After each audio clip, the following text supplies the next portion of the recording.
Welcome back to the Wellness Cues, your space for self-awareness, mental clarity, and inner healing.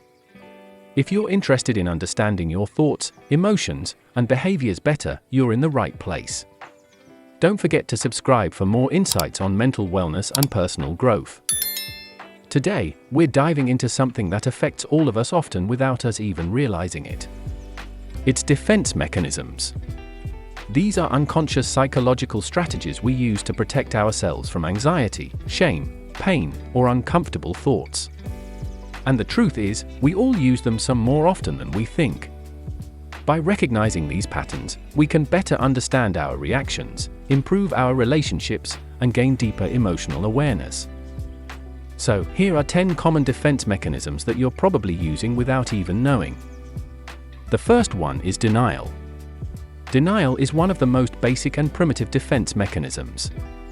It involves refusing to accept reality or facts because they're too painful to face. When someone is in denial, they reject the existence of a problem even if it's obvious to everyone else.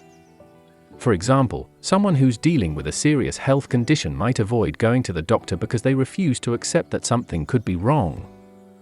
Or a person might stay in a toxic relationship while denying the emotional harm it's causing them. Denial is a coping mechanism that can offer short-term relief, but in the long term, it can delay healing and lead to even more emotional distress. The key is learning to gently acknowledge uncomfortable truths without overwhelming yourself. The second is repression. Repression is when we unconsciously block distressing memories, thoughts, or feelings from entering our conscious mind. It's like pushing painful emotions into a locked box and throwing away the key. Repressed feelings don't go away, they linger in the subconscious and often resurface through anxiety, dreams, or even physical symptoms. You might not remember a traumatic event from childhood, but it could still be influencing your reactions, fears, or relationships today. Repression can be protective in the short term, especially during overwhelming situations, but healing often requires bringing those suppressed emotions to light in a safe and supportive way. Third, we have projection. Projection is when you attribute your own unwanted feelings, thoughts, or traits to someone else. For instance, if you're feeling angry or jealous but don't want to admit it to yourself, you might accuse someone else of being angry or jealous instead. It's a way of avoiding responsibility for your emotions by putting them on another person. Projection can be especially damaging in relationships because it creates misunderstandings and unnecessary conflict. Becoming aware of projection means learning to pause and ask, is this really about them, or is this something I'm feeling that I haven't owned yet? The fourth defense mechanism is displacement. Displacement occurs when you redirect your emotions from the original source to a safer or more acceptable target. Let's say you're furious with your boss but can't express it due to fear of losing your job, so you go home and take it out on your partner, your kids, or even a pet. The frustration is real, but instead of dealing with it at the source, you displace it elsewhere. This can strain relationships and create a cycle of guilt and regret. Recognizing when you're displacing emotions gives you the power to channel your feelings in healthier, more constructive ways. Number 5 is rationalization. Rationalization is when we create logical-sounding explanations to justify behaviors, decisions, or feelings that might otherwise make us feel guilty or insecure. It's the classic "I didn't really want that promotion anyway after being passed up for a job." Or, "Everyone cheats on their taxes, so it's not a big deal." Rationalization makes us feel better in the moment, but it often prevents us from addressing the root of our feelings or taking responsibility for our actions. Becoming more self-aware means noticing when we're justifying things rather than facing them directly. Sixth is reaction formation. This one's a bit counterintuitive. It's when you express the opposite of what you really feel because the actual emotion is too threatening to acknowledge.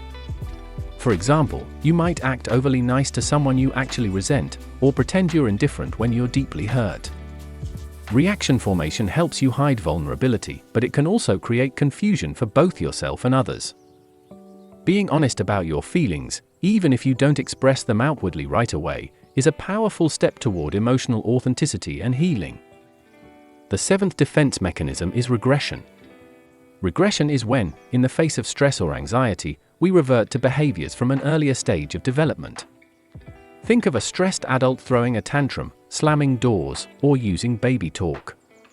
It's not always extreme. Sometimes it shows up as seeking comfort foods, avoiding responsibility, or becoming overly dependent on others. Regression is a subconscious way of trying to return to a time when life felt simpler or safer.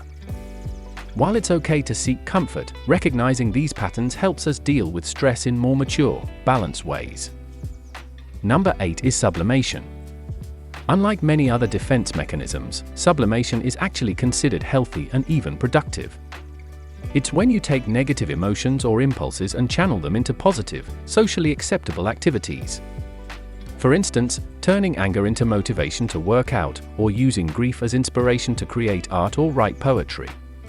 Sublimation doesn't mean denying your emotions, it means transforming them into something that benefits you and others.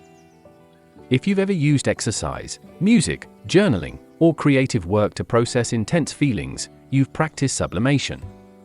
It's one of the most powerful ways to cope and grow through difficult experiences.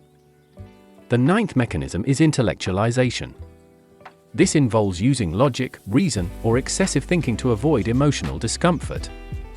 Instead of feeling the pain of a breakup, for example, someone might analyze all the psychological reasons why the relationship ended, avoiding the actual sadness. Or in the face of grief, they might focus on the medical facts rather than processing their sorrow. Intellectualization can be helpful in high-stress situations where emotions would overwhelm, like in emergencies, but long-term, it can disconnect you from your emotional reality. Allowing yourself to feel as well as think is key to healing. Finally, we have avoidance. This is one of the most common defense mechanisms of all. It's the act of steering clear of people, places, conversations, or situations that trigger uncomfortable emotions.